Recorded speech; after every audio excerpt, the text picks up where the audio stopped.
Okay, let's welcome former White House Chief of Staff Mick Mulvaney. Hey, Mick, it's always great to have you back on. Let's talk about Operation Warp Speed. AstraZeneca and Oxford University say their vaccine is more than 70% on average effective. This is a third solid COVID-19 vaccine.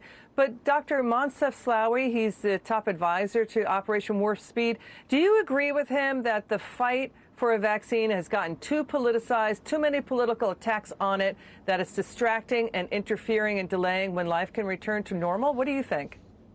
I absolutely agree with that statement. I think that what we've just seen is very unusual in our history, where political parties politicized a health event, more so the Democrats than the Republicans. The Democrats were very straightforward about it. They said they were going to make the race about COVID, about a health crisis, and they called into question things like the veracity of the statements coming out of various pharmaceutical companies, whether or not the vaccines would be safe. They somehow planted this seed that the president was going to rush a vaccine to market that wouldn't be safe for people to take.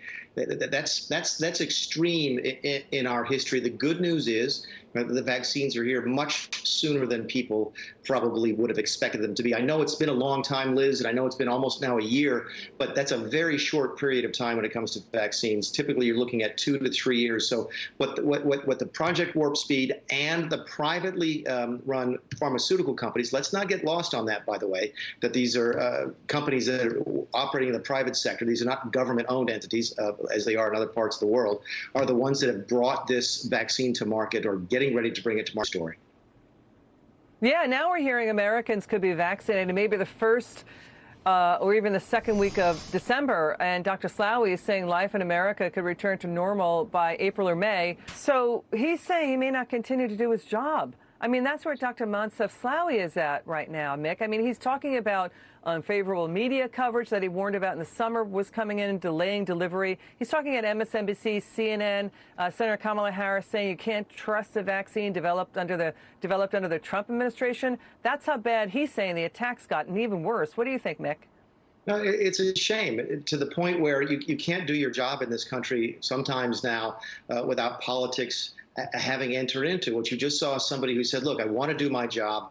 I want to help the country, but I'm being attacked in his particular circumstance by folks from the left. If you don't think that there weren't highly placed Democrat operatives calling out to pharmaceutical companies and saying, look, if you release really good information about a vaccine in the week before the election, you could change the outcome of an election. You shouldn't do that.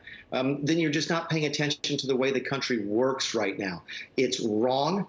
It's the circumstances we do find ourselves in. We have to figure out a way to get out of it. I was interested to see your previous story about Biden hiring a bunch of people from the Obama administration. The Obama administration, not well known for bringing the country together. So it doesn't look like Biden is following through on that promise to try and bring the country together. So look, this is a challenge. It absolutely is. It's the politicization of everything.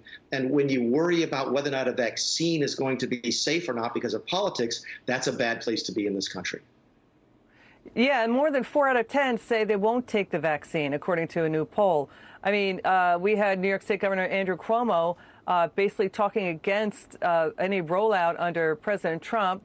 We had Joe Biden saying, I would not take Trump's word for when a vaccine is safe. Describing things, Democrats describing vaccine breakthroughs as, quote, bad news. What proof do we have that Pfizer delayed the release of the news about the vaccine until after the election? Is there proof of that? I don't think there's proof. I don't think there's ever going to be any proof. I just know how Washington works.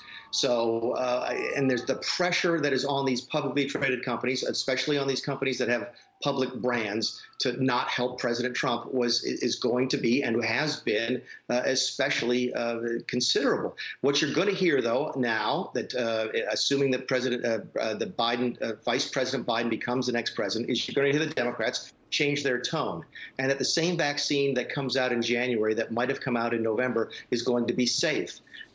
Listen, again, it's disappointing. I'm going to take the vaccine when it comes out. I'm going to encourage my parents who are at risk to do the same thing. we're going to try and get back to normal, to where we know that if a vaccine is approved by the Food and Drug Administration in this country, it's safe regardless of which administration is in power. That has always been the case, by the way. There was never any basis for alleging that a Trump administration FDA was introducing something that was unsafe, but it was widely consumed by the media, not this channel, but by other channels. Again, it's unfortunate. It's where we are, but I do hope we go back to someplace that's close to. And it's kind of risible that politicians are attacking the distribution plans, pretending they're somehow tainted by the mere existence of the Trump administration, ignoring the fact that state health departments have a huge say in who gets a vaccine when. Your final word on that. And by the way, which vaccine would you take first? Whichever one's available soonest. And again, I've got parents who are at risk. I want them to be protected as soon as I possibly can. You talk about the state governments, you talk about state health agencies. What folks have never realized, or at least not talked about, is that 95% of the people who are working on this matter are going to stay from the Trump administration to the supposed next Biden administration. They're career government employees. So everyone on the left wants you to think that if you would replace Donald Trump, it would replace the entire team. That's not the case. It's really sad. I think books will be written about it, that we have politicized everything up to and including a national health emergency, but we'll just have to work through it. Great stuff, Mick Mulvaney. We love your insights. Come back soon.